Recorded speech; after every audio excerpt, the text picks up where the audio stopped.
Hello guys, welcome back to idiot selection. आज हम देखने वाले हैं बलम जी आई जात। ठीक है, आ जाई तो ठीक है। होली में केक होली, खेसारी लाल यादव जी का भोजपुरी हिट सॉन्ग 9 साल पुराना है ये। तो ये हमारा आज बर्थडे स्पेशल 4th सॉन्ग रहने वाला है। तो इसके बाद रात में एक लास्ट सॉन्ग आएगा। ठीक है, तो कैसा लग रहा है एंजॉयमेंट भाई? आज इतने रिएक्शन हो रहे हैं, रात से कल से इतने रिएक्शन हो गए हैं, तो भाई फटी पड़ी है। वीडियो करते हैं स्टार्ट। चैनल को शेयर मारो यार।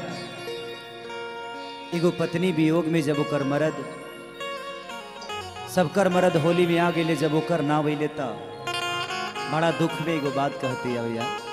सुनियो का कहती है।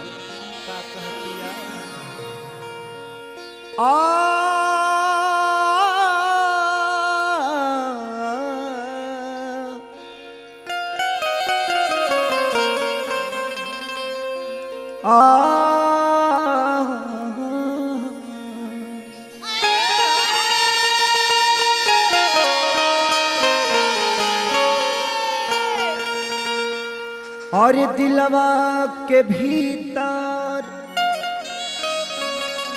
राजा उठा तलहार, जब से तू छोड़ के और चल गई न सहार, गिरवा तने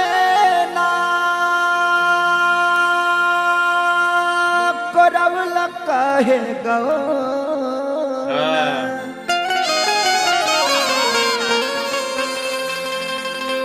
और आजा जल्दी मैना तुह के जो है मोर नैना। वो का कह दिया सुनी। बलम जी आ जाता आ जाता, बलम जी आ जाता आ जाता, अब की फगुआ में रंगवा लगा जाता, अब की फगुआ में रंगवा लगा जाता लगा जाता, बलम जी आ जाता आ जाता।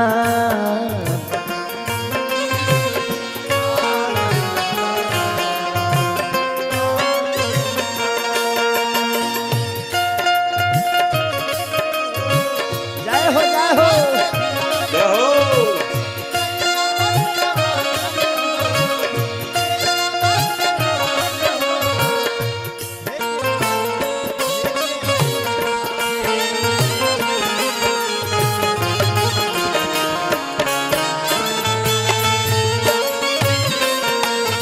हो दिया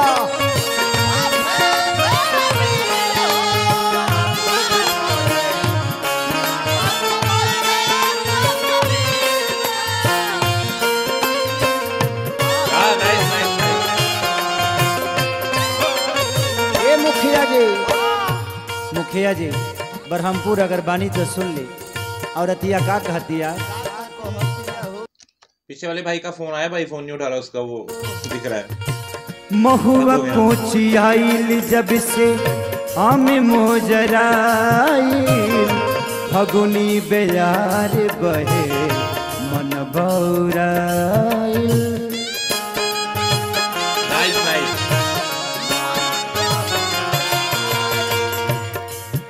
हाँ उठे जंगड़ाई अब तक देखा छाने छाने हो, हम में हरारू हई हमरो तमन हो,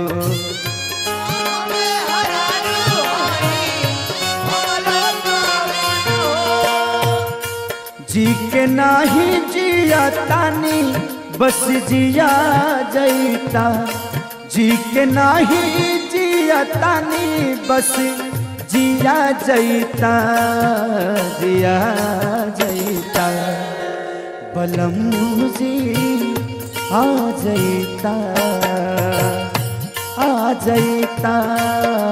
बलम।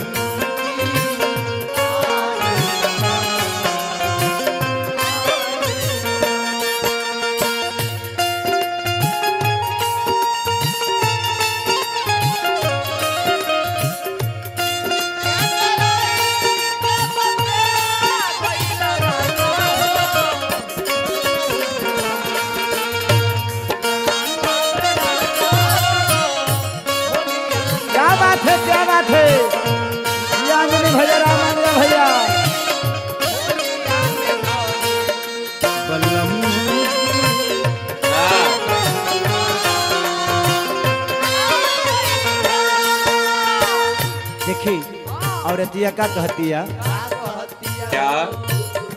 मनवा करेला की, हाँ मनवा करेला की सजती सवराती सुरहो सिंगार कके दुहके निहरती।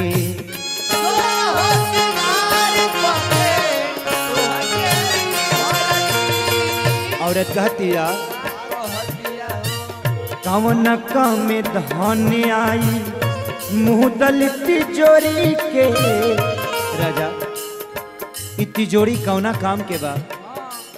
कवना काम धन आई मुँह दल तिजोरी के लोरे बन के बह जाई हंस जाबे गोरी के।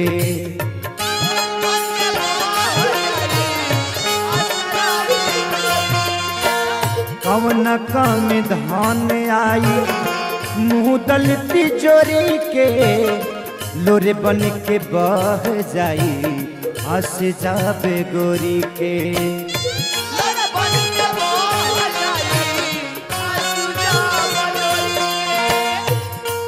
सास बन के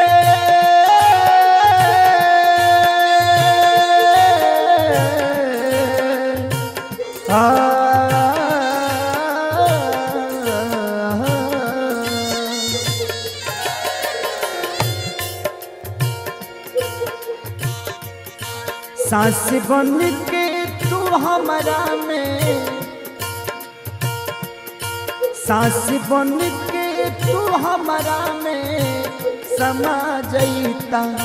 सास बन के तू हमारा में समा जईता, समा जईता। बलम जी आ जईता,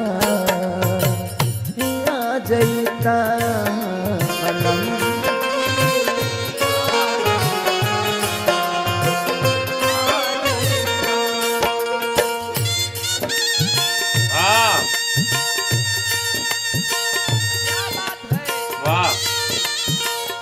बुचुल भैया, किशोर भैया,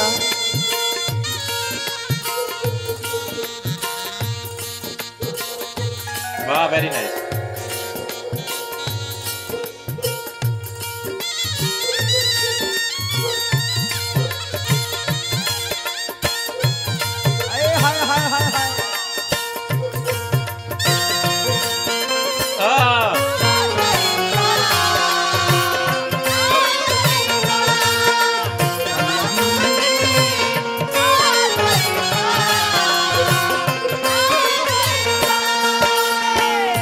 औरत कहतिया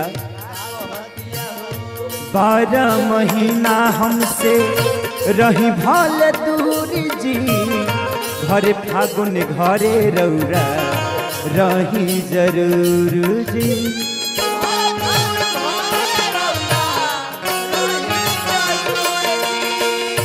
बावे प्यारे लाल रौरा काठी के करेज हो, बलमुखे सारी सुनी परल बाबे से जे हो।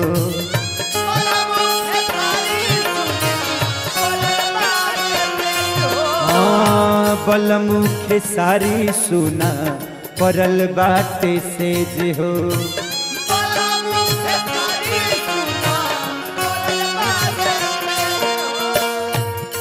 हमहु खैती तू कुछ खिया जईता, हमहु खैती तू कुछ खिया जईता, खिया जईता। बलम जी आ जईता, आ जईता।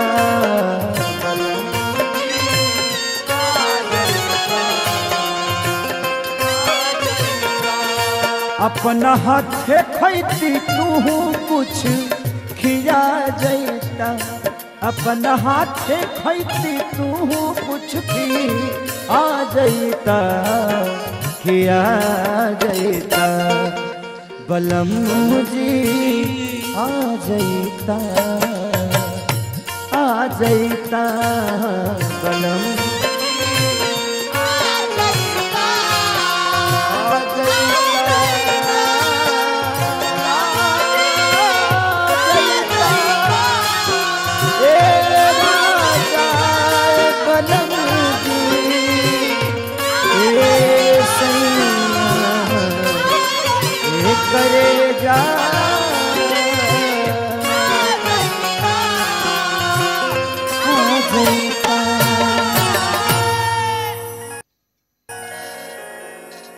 वेरी नाइस यार। एक मतलब अपनी एक बीवी मतलब अपने हस्बैंड के लिए कितना वो मतलब उसके लिए दुहाइयां लगा रही है कि साहब की कि भाई आजा बहन के लोड़े अब आजा। तो प्यारा गाना था, मेरे को अच्छा लगा भाई। आपको कैसा लगा जरूर कमेंट सेक्शन में बताना। नए आए चैनल पे तो गाना करके जरूर चैनल को सब्सक्राइब करके जाना। तो वीडियो कर देखा तो मिलते हैं आपको अगली वीडियो के साथ, तब तक देखते रहिए सेक्शन। Peace out.